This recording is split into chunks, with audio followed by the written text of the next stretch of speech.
सभी हिंदी साहित्य प्रेमियों का हिंदी साहित्य की क्लास में आपका हार्दिक स्वागत, अभिनंदन।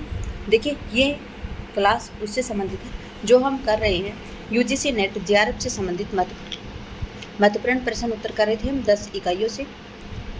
आज ये छायावाद युग है, उसके अंतर्गत जो महत्वपूर्ण तथ्य होते हैं पहले हम उनको पहले करवा देंगे, फिर उसके बाद में करवाएंगे क्वेश्चन आंसर।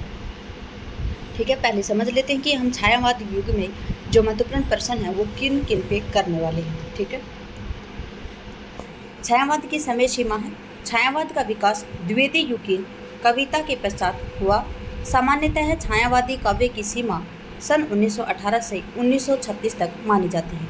क्या है कि छायावाद है वो किसके पश्चात हुआ? तो छायावाद का विकास द्वितीय युगीन कविता के पश्चात में बाद में हुआ था। सामान्यतः क्या था कि छायावाद की जो सीमा है वो सन 1918 से 1936 बताई गई।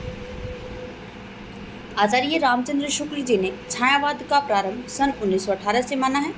1918 में जयशंकर प्रसाद की एक कृति थी, कौन सी? झरना, जो प्रकाशित हुई थी। कब हुई थी? सन 1918 में जयशंकर प्रसाद जी की कृति थी झरना, वो प्रकाशित हुई थी।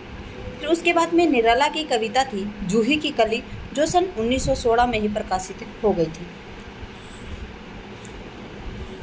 प्रसाद जी की कामायनी सन 1935 में प्रकाशित हुई थी और 1936 में प्रगतिशील लेखक संघ की स्थापना हुई।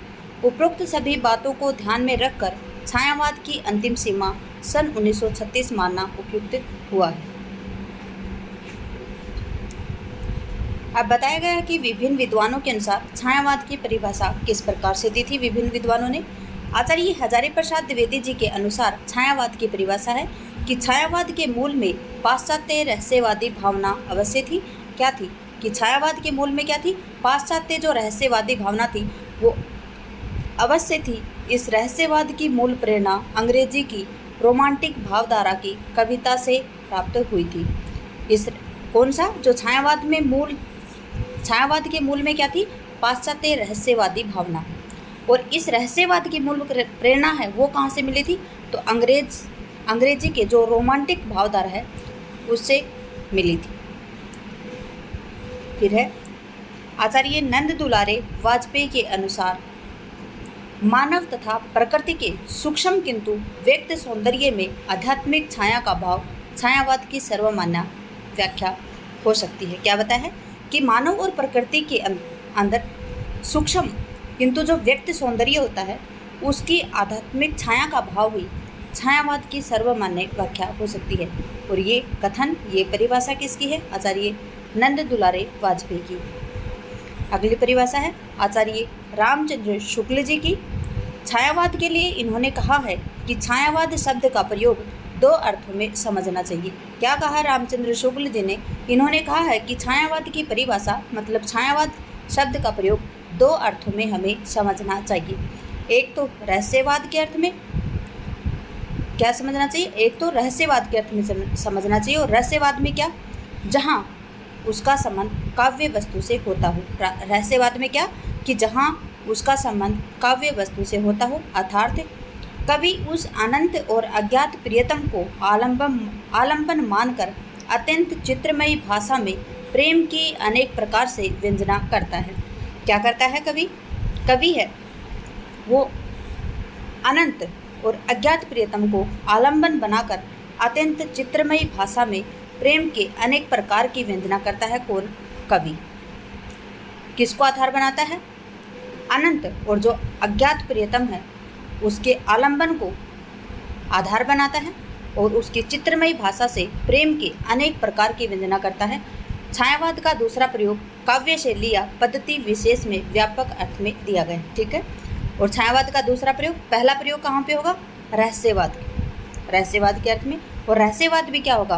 कि प्रिय है वो क्या होगा? अनंत होगा, अज्ञात होगा और उसके आलंबन को बनाकर अत्यंत जो चित्रमय भाषा है उसमें प्रेम के अनेक प्रकार की व्यंजना की गई है। छायावाद की दूसरी प्रयोग कहाँ पे होगा? शैली तथा पद्धति विशेष के व्यापक अर्थ में होगा। फिर है डॉक्टर नगेंद्र के अनुसार, डॉक्टर नगेंद्र का काफ़ी बार पूछा गया ये कथन, छायावाद स्थूल के प्रति सूक्ष्म का विद्रोह है। क्या है छायावाद? स्थूल के प्रति सूक्ष्म का विद्रोह है छायावाद। यह एक विशेष प्रकार की भाव पद्धति है। जीवन के प्रति विशेष भावात्मक दृष्टिकोण है क्या? छायावाद। जीवन के प्रति विशेष भावात्मक दृष्टिकोण है क्या? छायावाद। यह एक विशेष प्रकार की भाव पद्धति है और कौन सी है? छायावाद है वो स्थूल से लेकर स्थूल के प्रति सूक्ष्म का विद्रोह। अगला कथन है डॉक्टर राम कुमार वर्मा जी का। परमात्मा की छाया आत्मा पर और आत्मा की छाया परमात्मा पर पड़ने लगती है तो छायावाद की सृष्टि होती है। ठीक है, राम कुमार वर्मा जी का बहुत ही इम्पोर्टेंट कथन है ये, बहुत ही महत्वपूर्ण परिभाषा है ये और काफ़ी बार पूछी भी जा चुकी है और आगे भी पूछी जा सकती है। क्या है कि परमात्मा की छाया आत्मा पर और आत्मा की छाया परमात्मा पर पड़ने लगती है तो छायावाद की सृष्टि होती है। अगला है जयशंकर प्रसाद के अनुसार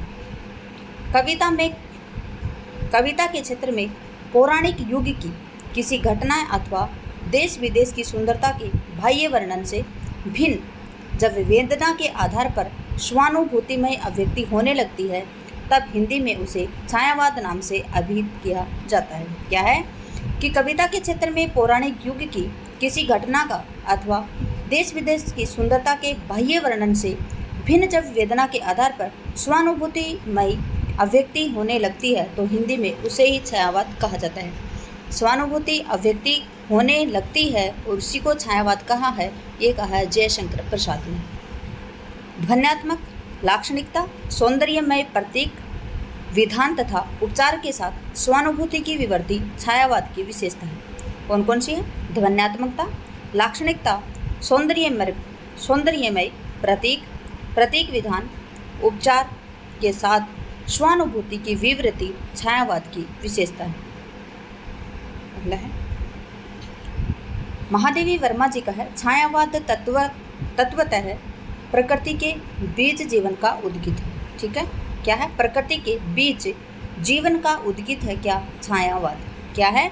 प्रकृति के बीच में जीवन का उद्गीत है कौन? छायावाद। और ये कथन किसका है? महादेवी वर्मा का। उपरोक्त विद्वानों ने परिभाषाएं दी हैं उनसे स्पष्ट होता है कि छायावाद में स्थूलता के स्थान पर सूक्ष्मता दिखाई देती है।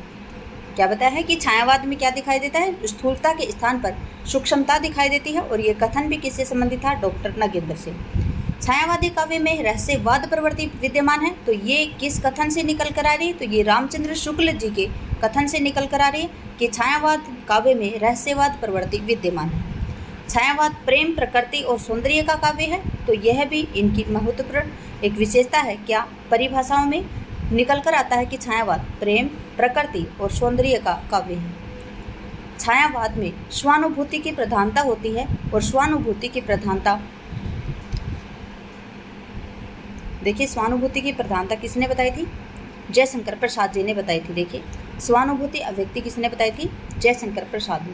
ठीक है, अगला है छायावादी कविता अंग्रेजी रोमांटिक काव्य धारा से प्रभावित है। क्या है? जो छायावादी कविता है वो अंग्रेजी का जो रोमांटिक शब्द काव्य धारा है उससे प्रभावित है। और छायावादी में सांस्कृतिक चेतना, मानवतावादी दृष्टिकोण की प्रमुखता हुई है। छायावाद में क्या हुआ? सांस्कृतिक चेतना, मानवतावादी दृष्टिकोण की प्रमुखता दिखाई देती है। अब ये क्वेश्चन जो हम करेंगे छायावाद में, ये इकाई 2 के अंतर्गत दिया गया है कि छायावादी काव्य की प्रमुख विशेषताएं, छायावाद के प्रमुख कवि और स्वच्छंदतावाद के प्रमुख कवि। ये क्वेश्चन करेंगे हम छायावाद युग के अंतर्गत। और इसी के अंतर्गत ही हम इकाई 5 के अंदर जो कविताएं आती हैं जो छायावाद युग से संबंधित हैं, जैसे छायावाद की कविताएं कौन सी हैं? जयशंकर प्रसाद जी की आंसू है 1925, कामायनी 1935। इसके सर्ग हैं लज्जा, एड़ा, श्रद्धा, जो आपकी यूजीसी नेट में लगे हुए हैं। यूजीसी नेट से संबंधित है, ये क्लास महत्वपूर्ण है। निराला जी की है जूही की कली जो 1916 की है। जागो फिर एक बार जो सन 1930 का है। सरोज स्मृति 1935 है। राम की शक्ति पूजा 1936, कुकुर मुत्ता 1942, बांधो न नाव इष्ठाओं बंधु जो अर्चना कविता संग्रह में सन 1950 को प्रकाशित हुई थी। और ये सभी कविताओं से संबंधित महत्वपूर्ण क्वेश्चन आंसर भी आएंगे किसमें? इस भाग में। ठीक है,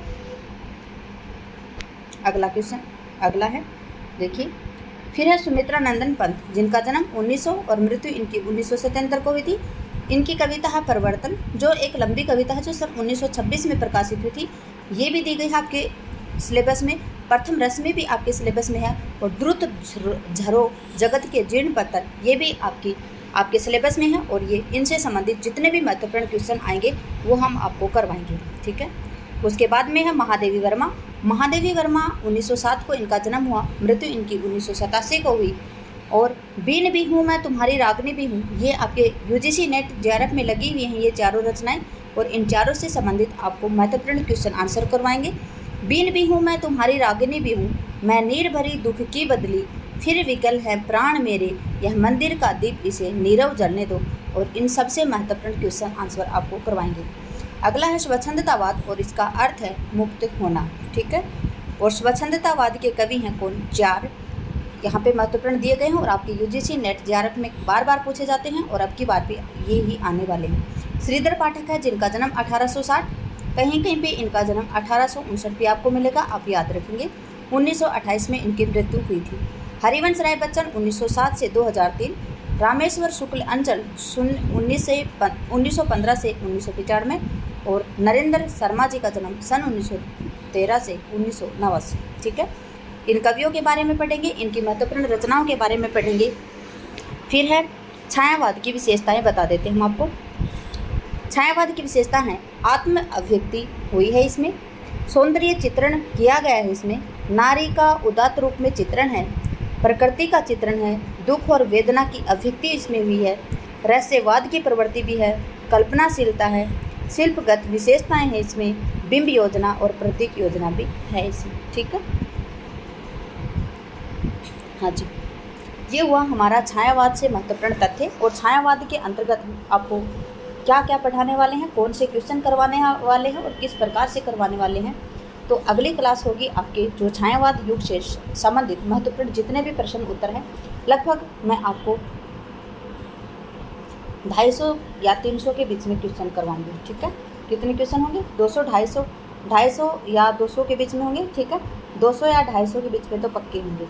ये महत्वपूर्ण क्वेश्चन करवाऊंगी, और इनमें आपकी जो इकाई 5 से संबंधित जो छायावाद के अंतर्गत लगी हुई हैं वो रचनाएं, और छायावाद और स्वच्छंदतावाद के कवि, इनसे संबंधित जितनी भी महत्वपूर्ण रचनाएं हैं वो आपकी कवर हो जाएंगी, और आपके यूजीसी नेट जेआरएफ में जो आगामी आने वाली जो परीक्षा है उसमें आपके लिए सहयोगी होगी। और हम इकाई 10 तक जितने भी महत्वपूर्ण क्वेश्चन बनेंगे वो सब करवाने वाले। क्लास में बने रहने के लिए आपका धन्यवाद। आपका दिन शुभ रहे। जय हिंद, जय भारत, जय जवान, जय किसान।